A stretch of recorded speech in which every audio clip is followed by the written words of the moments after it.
आज के वीडियो के अंदर मैं आपको एक ऐसा मामला बताने वाला हूं जिसमें पति के 20 साल बर्बाद हो गए, फिर भी पति को डाइवोर्स नहीं मिला। पति का पूरा इंपॉर्टेंट जो टाइम है लाइफ को पूरा पूरा बर्बाद हो गया, फिर भी पति को सक्सेस नहीं मिली।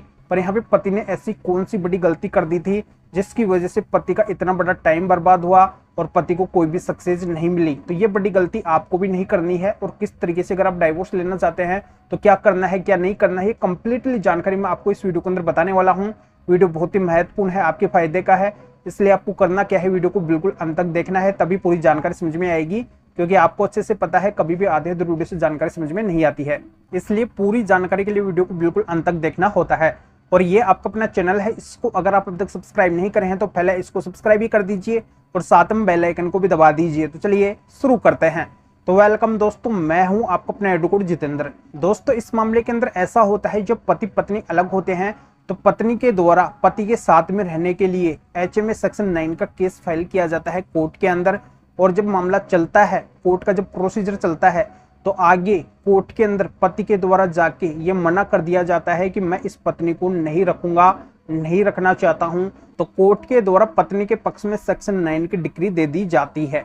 अब पति के पास में कोई भी एविडेंस नहीं होता है पत्नी के खिलाफ। यहाँ पे पति केवल बिना वजह के आरोप पत्नी के ऊपर लगाते हैं कि पत्नी गलत है, मेरे साथ में लड़ाई झगड़ा करती है, ये एडल्ट्री के अंदर है।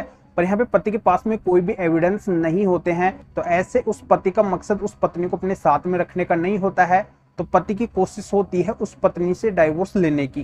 तो यहाँ पे पति के द्वारा पहले अपने लेवल पे कोशिश की जाती है, समाज के लोगों के द्वारा कोशिश की जाती है, रिलेटिव के द्वारा कोशिश की जाती है, पत्नी पक्ष को मनाने की कोशिश की जाती है। और इसी में पति के द्वारा 5 साल बर्बाद कर दिए जाते हैं कि कैसे भी करके म्यूचुअल डाइवोर्स हो जाए, आपसी सहमति से तलाक हो जाए। पर जब लंबा 5 साल का समय निकल जाता है तो पति को भी ये एहसास हो जाता है कि ये पत्नी अब म्यूचुअल डाइवोर्स नहीं देने वाली है, आपसी सहमति से तलाक नहीं देने वाली है। तो पति के द्वारा फिर मजबूरन कंटेस्टेड डाइवोर्स यानी कि एक तरफा तलाक का केस फाइल किया जाता है। जैसा कि मैंने आपको वीडियो के अभी शुरू के अंदर बताया कि पति के पास में पत्नी के खिलाफ कोई भी एविडेंस नहीं होते हैं। बिना एविडेंस के केवल पत्नी के ऊपर गलत आरोप लगा के एडल्ट्री और क्रूरल्टी ग्राउंड के आधार पर डाइवोर्स का केस फाइल कर दिया जाता है। फैमिली कोर्ट के अंदर जब ये मामला चलता है, पत्नी के पास में नोटिस जाता है तो पत्नी वहां पे आती है, पत्नी की तरफ से वकील आते हैं। तो वहां पे क्या होता है कि ये मामला ऐसे ऐसे चलता रहता है। कभी तो पत्नी साइड से कोई नहीं आता है, कभी पति साइड से कोई नहीं आता है। और पति के पास में पत्नी के खिलाफ कोई एविडेंस भी नहीं होते हैं, पति वहां पे साबित भी नहीं कर पाते हैं। इसी वजह से फैमिली कोर्ट के अंदर ये एक तरफा तलाक का मामला 13 साल तक चलता है। और फैमिली कोर्ट के द्वारा पति के डाइवोर्स केस को 13 साल के बाद में खारिज कर दिया जाता है। यानी कि फैमिली कोर्ट से पति को सक्सेस नहीं मिलती है, फैमिली कोर्ट से पति को डाइवोर्स नहीं मिलता है। तो फैमिली कोर्ट से निराशा मिलने के बाद में पति के द्वारा फिर इस मामले की अपील हाई कोर्ट के अंदर फाइल की जाती है। हाई कोर्ट के अंदर पति जाते हैं और वहां पे भी फिर इसी तरीके से बात रखते हैं। पर हाई कोर्ट के द्वारा भी जब पति से एविडेंस मांगे जाते हैं तो पति के पास में कोई भी एविडेंस नहीं होते हैं। और वहां पे पत्नी की तरफ से जब वकील प्रेजेंट होते हैं, पत्नी प्रेजेंट होती है, तो ये बताया जाता है कि ये पति खुद पत्नी को नहीं रख रहे हैं। स्टार्टिंग के अंदर इस कोर्ट ने पत्नी के पक्ष के अंदर सेक्शन 9 की डिक्री दी है, ऑर्डर किया है, तब भी पति इस पत्नी को नहीं रख रहे हैं। तो इससे जाहिर हो रहा है कि ये पति जानबूझ के इस पत्नी को नहीं रखना चाहते हैं, केवल बिना वजह के आरोप लगा रहे हैं और इन आरोपों के कोई भी एविडेंस पति के पास में नहीं है। तो इन सारी बातों को देखते हुए ये पाया जाता है कि ये पति खुद ही गलत है। इस वजह से हाई कोर्ट के द्वारा भी पति को डाइवोर्स नहीं दिया जाता है। तो हाई कोर्ट के अंदर भी पति की डाइवोर्स अपील 2 साल तक चलती है और हाई कोर्ट के द्वारा डाइवोर्स के केस को खारिज कर दिया जाता है। तो ऐसे कर करके पति के 20 साल बर्बाद हो गए, फिर भी पति को डाइवोर्स नहीं मिला। तो यहाँ पे पति ने ऐसी कौन सी बड़ी गलती कर दी? पति ने सबसे बड़ी गलती ये कर दी, पहला तो यहाँ पे पति का वीक पॉइंट ये हो गया कि पत्नी के पक्ष के अंदर सेक्शन 9 की डिक्री हो गई।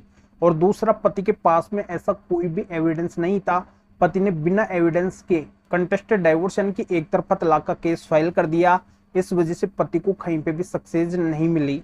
तो यहाँ पर मेरा कहना ये है कि अगर पत्नी खुद सेक्शन 9 का केस डालती है तो आपकी ये कोशिश होनी चाहिए कि पत्नी के पक्ष के अंदर सेक्शन 9 की डिक्री नहीं जानी चाहिए।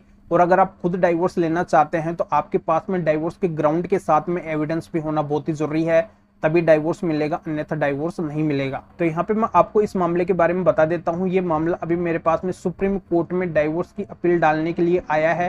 पति पक्ष की साइड से आया है। पति निराश होकर 20 साल के बाद में मेरे पास में आए हैं कि सर आप मुझे सुप्रीम कोर्ट से डाइवोर्स दिलवाइए। तो इस केस की जो स्टोरी मैंने देखी है, इस आधार से मैं आपको अवगत करवा रहा हूँ, आपको ये अवेयर कर रहा हूँ, आपको मैं ये जानकारी दे रहा हूँ कि आपको किस तरीके से अलर्ट होकर चलना है, जिससे आपका समय भी बचे और आपका कोई नुकसान भी ना हो। तो दोस्तों इस मैटर में फिर और किसी भी कानूनी मैटर में मेरे से अधिक जानकारी लेना चाहते हैं, मेरे से फ़ोन के ऊपर बात करना चाहते हैं, तो व्हाट्सएप पे मैसेज कीजिए, अपॉइंटमेंट बुक करवाइए। तो अभी आप इस वीडियो को लाइक कर दीजिए और शेयर भी कर दीजिए और लोगों तक भी जानकारी पहुंच सके। तो वीडियो देखने के लिए आप सभी का बहुत बहुत धन्यवाद।